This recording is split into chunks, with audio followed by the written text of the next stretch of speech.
आपको price action आता है, टेक्निकल आता है, कैंडलस्टिक आते हैं, सपोर्ट रेजिस्टेंस, आपको चार्ट स्ट्रक्चर आता है, चार्ट रीडिंग आती है, ऑप्शन चेन का डेटा एनालिसिस करना आता है, हजारों टाइप के इंडिकेटर आपको आते हैं। स्टॉक मार्केट में ट्रेडिंग में ऐसा कुछ भी बचा ही नहीं जो आपने ना सीखा हो। यूट्यूब पर रोज सर्च करते रहते हो, best setup, best strategy, best indicator, intraday के लिए, स्विंग के लिए, इसके लिए, उसके लिए, सब कुछ सर्च कर लेते हो। सब कुछ सीख लिया है, एक भी ऐसी चीज नहीं है जो कि आपने ना सीखी हो। और आपको सब कुछ आ भी गया है। आप अगर किसी स्टॉक को, इंडेक्स को, कॉल पुट को देखकर कहते हो कि अभी यहाँ पर ये हो सकता है, इस लेवल के निकलने के बाद ये यहाँ तक जा सकता है, वो वहां पर जाता भी है, इतना आपका प्रिडिक्शन सही हो चुका है। आप अगर एनालिसिस करके किसी और को बताओ कि देखो यहाँ पर ये सारी चीजें हो सकती है, इस लेवल के निकलने के बाद प्राइस यहाँ तक आ सकती है, और वैसा सेम होता है जैसा आप कहते हो, उस तरीके से ही होता है। इस लेवल का नॉलेज आपके पास आ चुका है। आप अगर किसी को बताते हो ये सारी चीजें, तो सामने वाले इंसान को ये लगने लगता है कि आपको इतनी सारी चीजें आती है, पता नहीं आप कितना सारा पैसा कमाते होगे और आप एक बहुत ही बड़े सक्सेसफुल ट्रेडर हो। पर इतनी सारी चीजें सीखने के बाद, इतना अच्छा एनालिसिस करने के बाद, इतना एक्सपीरियंस गेन करने के बाद, इतना नॉलेज गेन करने के बाद, फिर भी कुछ ना कुछ कमी है जो आपको पता है, आप प्रॉफिट नहीं कर पा रहे हो। सब कुछ आता है, आपने सब कुछ देख लिया, आपने पचासों किताबें पढ़ लिया, आपने 1000 वीडियोस देख लिया, आपने पचासों लोगों को पूछ लिया, आपको पता चल गया कि जितना मैंने सीखा है उसके बाहर तो कुछ है ही नहीं। पूरा सिलेबस आपने रट लिया है, आपके दिमाग के अंदर है, इससे बाहर एक भी चीज नहीं है। पर फिर भी आप खुद प्रॉफिट नहीं कर पा रहे। ऐसा क्यों हो रहा है? ऐसा इसीलिए हो रहा है क्योंकि यूट्यूब पे जाके वही वीडियो को फाइंड किया है, best trading setup, best intraday setup, best scalping setup, best strategy for trading, best indicator. इसके अलावा कभी कुछ भी सर्च किया है? यही चाहिए, रोज के लाखों रुपए कमाने वाली स्ट्रेटेजी कोई दे दो, मुझे यही चाहिए। इसी वजह से सारी चीजें सीखने के बाद भी अभी आप खुद प्रॉफिट नहीं कर पा रहे हो। इतनी सारी भागदौड़ करते करते, इतनी चीजों को सीखते सीखते, जो मेन चीज थी वही आपसे छूट रही है। आपको पता है क्या चीजें आपसे छूट रही है, पर अभी भी आप उस पर ध्यान देना नहीं चाहते हो। आप एक बात बताओ, क्या आपको सच में ऐसा लगता है कि ट्रेडिंग में पैसा सेटअप से बनता है, चार्ट रीडिंग से बनता है, प्राइस एक्शन से बनता है, इंडिकेटर से बनता है? क्या ऐसी कोई भी चीज है? कोई भी चीज का नाम बताइए, क्या इस चीज से यहाँ पर पैसा बनता है? अगर ऐसा होता तो ट्रेडिंग बिल्कुल भी टफ ना होती, ट्रेडिंग एक मतलब बच्चों का खेल होता, ट्रेडिंग से इजी काम पूरी दुनिया में कोई ना होता। अगर इस तरीके से होता तो अगर चार्ट रीडिंग सीखने से एक इंसान बहुत सारा पैसा कमा पाता, टेक्निकल सीखने से, प्राइस एक्शन सीखने से, इंडिकेटर सीखने से, इन सारी चीजों को सीखने से अगर आप एक प्रॉफिटेबल ट्रेडर बन जाते तो पूरी दुनिया प्रॉफिटेबल ट्रेडर होती। हर एक इंसान ट्रेडर होता, वो भी प्रॉफिटेबल ट्रेडर होता। अब सच बताओ, अभी मैं आपको कोई भी एक सेटअप या स्ट्रेटेजी बताओ, अगर वो सेटअप या स्ट्रेटेजी आप सीखना चाहो तो क्या नहीं सीख लोगे?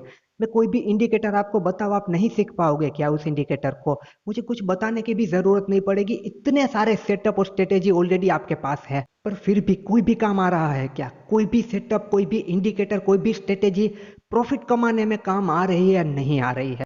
तो अब तक आप इतना तो समझ चुके हो, सिर्फ टेक्निकल से पैसा नहीं बनता है, इतना आपको अब पता चल जाना चाहिए। देखिए, जितना टाइम और एनर्जी आपने ये सारी चीजों को सीखने में लगाई है, ये सारे टेक्निकल को सीखने में लगाई है, उससे भी ज्यादा टाइम और एनर्जी आपको लगाना पड़ेगा अपने दिमाग को समझाने में, अपने दिमाग को कंट्रोल करने में, यानी कि अपनी ट्रेडिंग साइकोलॉजी पर आपको काम करना होगा। पर ये सारी बात मोस्ट ऑफ लोगों को बिल्कुल ही गलत लगती है, बकवास लगती है। उन्हें लगता है कि यार ऐसा कुछ भी नहीं होता है। पर अगर आपको एक समय हो चुका है तो आपको पता होगा कि यहाँ पर जो रियल चीज है वो है ट्रेडिंग साइकोलॉजी। मैं ये नहीं कहता कि ये टेक्निकल वगैरह काम नहीं करते, सेटअप स्ट्रेटेजी से पैसा नहीं बनता, पैसा बनता है उनसे, पर सिर्फ उनसे नहीं बनता। देखिए, टेक्निकल सेटअप स्ट्रेटेजी, कोई इंडिकेटर आपको कोई ट्रेड दिखा सकते हैं कि यहाँ पर ट्रेड बन रहा है, यहाँ पर इस तरीके से हो सकता है। चार्ट को देखकर आपको ये समझ में आ सकता है कि यहाँ पर इस लेवल पर एंट्री हो सकती है, यहाँ पर एसएल आ सकता है, यहाँ तक का टारगेट हम रख सकते हैं। ये कौन आपको बताएगा? ये आपको आपका टेक्निकल बताएगा। पर वहां पर एंट्री लेना, फिर अगर एसएल आता है तो एसएल को ले लेना, फिर टारगेट तक रुकना, ये सारी चीजें पूरी दुनिया का कोई भी टेक्निकल आपको नहीं बता सकता। कोई भी टेक्निकल ये काम आपका नहीं कर सकता। ये काम आपका दिमाग कर सकता है, आपकी ट्रेडिंग साइकोलॉजी कर सकती है। आपका सेटअप आपको दिखा रहा है कि यहाँ पर एंट्री हो सकती है, यहाँ पर इतना टारगेट मिल सकता है, मुझे 1:2 या 1:3 मिल सकता है। पर वहां पर आप एंट्री ले पाते हो या नहीं ले पाते हो, ये डिपेंड करता है आपकी ट्रेडिंग साइकोलॉजी पर।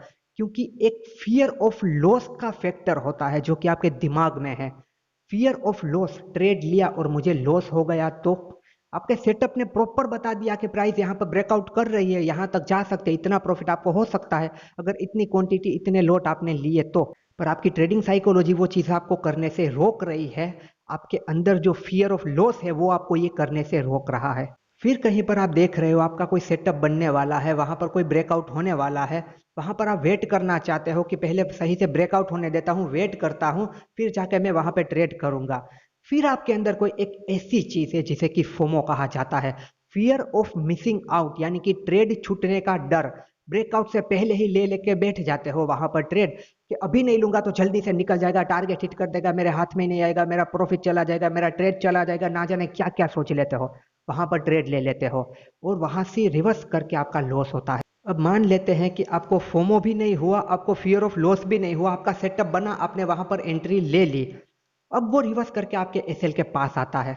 आपका टेक्निकल ने कहा है कि यहां पर आपको एसएल लगाना है, इस स्विंग पॉइंट पर आपका एसएल है। पर जब उस एसएल पर प्राइस आती है, आपको एक लिमिटेड लॉस हो रहा है, एक कैलकुलेटेड लॉस हो रहा है, मान लेते हैं 1000 रुपए का लॉस हो रहा है जो आप देने के लिए तैयार हो। 1000 जाता है आपको बिल्कुल प्रॉब्लम नहीं है, 1000 रुपए का लॉस होने वाला है, इस पॉइंट पर आपको ट्रेड को कट करना है। फिर एक चीज निकल के आती है जिसे कि होप कहा जाता है, आशा उम्मीद, कि नहीं यार यहाँ से ऊपर जाना चाहिए, नहीं यार लॉस नहीं होना चाहिए, यहाँ से जाएगा, यहाँ से जाएगा, यहाँ से जाएगा। 1000 रुपए के लॉस को 1500 करोगे, 1500 को 2000 करोगे, 2000 को 4000 करोगे, 4000 को 6000 करोगे। जहां पर 1000 का लॉस होने वाला था वहां पर 6000 का लॉस होगा आपका। ये लॉस टेक्निकल की वजह से नहीं हुआ है, टेक्निकल ने तो आपको बताया था कि भाई तुझे यहाँ पर निकलना है। ये लॉस हुआ है आपकी ट्रेडिंग साइकोलॉजी की वजह से, जिस पर आप काम नहीं कर रहे हो। फिर चलो मान लेते हैं प्रॉपर सेटअप पर, प्रॉपर ब्रेकआउट पर आपने ट्रेड लिया है और वो ट्रेड आपका चलने लगा है। अब यहाँ तक का आपका टारगेट है, यहाँ तक का आ गया तो आपको एक पर्टिकुलर अमाउंट मिल जाएगा, एक अच्छा प्रॉफिट मिल जाएगा। पर ट्रेड ऊपर जाते जाते बीच में एक रेड कैंडल आ गई, प्राइस इस तरीके से तो जाएगी नहीं, पुल बैक करके जाएगी। एक रेड कैंडल बीच में बनने लगी और आपका दिल आ गया आपके हाथों में कि ये क्या हो रहा है यार, जल्दी से कुछ करता हूं वरना मेरा प्रॉफिट चला जाएगा। एक रेड कैंडल बनी ना बनी कि आपने वहां पर आधे से ही अपने ट्रेड को कट कर दिया। फिर वहां पर एक या दो रेड कैंडल बनने के बाद, एक पुल बैक लेने के बाद प्राइस सीधा गई ऊपर, आपके टारगेट को हिट किया। आप वहां पर बैठे बैठे अफसोस कर रहे हो, यार रुका होता तो इतना प्रॉफिट हो जाता, यहाँ पर तो देखो मैं 500 लेके चला आया, अभी मैं रुका होता तो मुझे 2000 का प्रॉफिट होता। तो आपके प्राइस एक्शन ने, आपके टेक्निकल ने तो आपसे कहा ही था कि यहाँ तक ये आ सकता है, आपको भी पता था यहाँ तक आ सकता है। बट आपकी ट्रेडिंग साइकोलॉजी आपको वहां पर होल्ड करने से रोक रही थी, आपको डरा रही थी। रेड कैंडल देख के आपको डर लग रहा था कि कहीं ये नीचे ना आ जाए, क्योंकि अभी तक आपकी ट्रेडिंग साइकोलॉजी आपके कंट्रोल में नहीं आई है। आपका जो भी सेटअप बनेगा वो सेटअप आपको ये नहीं कहेगा कि भाई तू यहाँ पर इतनी क्वांटिटी ले ले या फिर इतने लोट ले ले, वो आपको ये नहीं कहेगा। वो आपको सिर्फ एंट्री बताएगा कि यहाँ पर एंट्री हो सकती है, वहां पर 1 लोट लेना है, 10 लोट लेने हैं या 100 लोट लेने हैं। वो आपको आपकी ट्रेडिंग साइकोलॉजी बताएगी, वो आपको आपका मनी मैनेजमेंट बताएगा, आपका रिस्क रिवॉर्ड रेशियो बताएगा, आपका रिस्क मैनेजमेंट बताएगा, वो सारी चीजें वहां पर आएगी। आपका कोई भी टेक्निकल ये सारी चीजें आपको नहीं बताएगा। तो देखिए, जितना भी टाइम आपने टेक्निकल वगैरह को सीखने में दिया है उससे कई गुना ज्यादा ध्यान आपको अपनी ट्रेडिंग साइकोलॉजी को इंप्रूव करने में लगाना होगा। और ये सारी चीजें आएंगी टाइम के साथ, ये सारी चीजों में आपको टाइम लगाना पड़ेगा। ये देखो, जितना टाइम इस चीजों में दिया ना टेक्निकल प्राइस एक्शन में, उसके साथ साथ अगर इन चीजों पर भी ध्यान दिया होता ना, तो आज ये दिन बिल्कुल भी ना आता कि आप मतलब कि पूरी ट्रेडिंग को घोल के पी चुके हो। एक ऐसी चीज यहाँ पर नहीं है कि आपको ना आती हो, बड़े से बड़ा एक्सपर्ट आपके सामने फेल हो जाएगा एनालिसिस करने में, आपको इतना आ चुका है, बट आप प्रॉफिट नहीं कमा पा रहे हो क्योंकि आपने अपनी ट्रेडिंग साइकोलॉजी पर आज तक काम ही नहीं किया, ना आप काम करना चाहते हो। जब तक अपनी ट्रेडिंग साइकोलॉजी पर काम नहीं करोगे, आप कितना भी सीख लो तब तक कुछ नहीं होने वाला। डेमो अकाउंट में जाओगे ना ट्रेड करने के लिए, वहां पर जहां रियल पैसों से ट्रेडिंग नहीं करती, रोज के ना जाने कितने पैसे कमा लोगे, क्योंकि वहां पर ट्रेडिंग साइकोलॉजी बीच में नहीं आएगी। पर रियल ट्रेड करने वहां पर जाओगे, कुछ नहीं कर पाओगे। तो देखिए, एक बात को समझना, अगर सारी चीजों को आप सीख चुके हो फिर भी प्रॉफिट नहीं कर पा रहे हो, तो सिर्फ और सिर्फ एक वजह है, आपको अपनी ट्रेडिंग साइकोलॉजी पे काम करना होगा, आपको रूल्स डिसिप्लिन पे काम करना होगा, आपको मनी मैनेजमेंट पे काम करना होगा, रिस्क मैनेजमेंट पे काम करना होगा, तभी जाके कुछ हो पाएगा। टेक्निकल सीखकर आप ये सारी चीजें सीख चुके हो कि क्या चीजें कब करनी है, पर ट्रेडिंग साइकोलॉजी सीख जाओगे तब आपको ये पता चलेगा कि इन चीजों को कैसे करना है। अभी आपको क्या पता है कि कब करना है, एंट्री कब लेनी है, एसएल कहाँ लगाना है, टारगेट कहाँ रखना है, पर वो कुछ भी काम नहीं आ रहा है, क्योंकि इन चीज़ों को कैसे मैनेज करना है, उन चीज़ों पे काम करना अभी बाकी है। तो ट्रेडिंग साइकोलॉजी को बिल्कुल इग्नोर ना कीजिए, इन सारी चीज़ों पर अभी से काम करना शुरू कर दीजिए। इन सारी चीज़ों पे जितना ज़्यादा काम करोगे, उतना मैक्सिमम चांस है कि आप ट्रेडिंग में एक बहुत अच्छे सक्सेसफुल ट्रेडर बन पाओगे। टेक्निकल प्राइस एक्शन, ये सारी चीज़ें बहुत काम की है, इनके बगैर कुछ भी नहीं हो सकता, पर सिर्फ इनके साथ भी कुछ नहीं हो सकता है। तो बस एक बात को याद रखो कि सिर्फ टेक्निकल सीखने से कोई प्रॉफिटेबल ट्रेडर बन जाता तो पूरी दुनिया प्रॉफिटेबल ट्रेडर होती, कोई भी कभी लॉस ना करता, क्योंकि टेक्निकल को समझना सीखना इतना मुश्किल नहीं है। आपको काम करना होगा अपनी ट्रेडिंग साइकोलॉजी पर, मनी मैनेजमेंट पर, रिस्क मैनेजमेंट पर।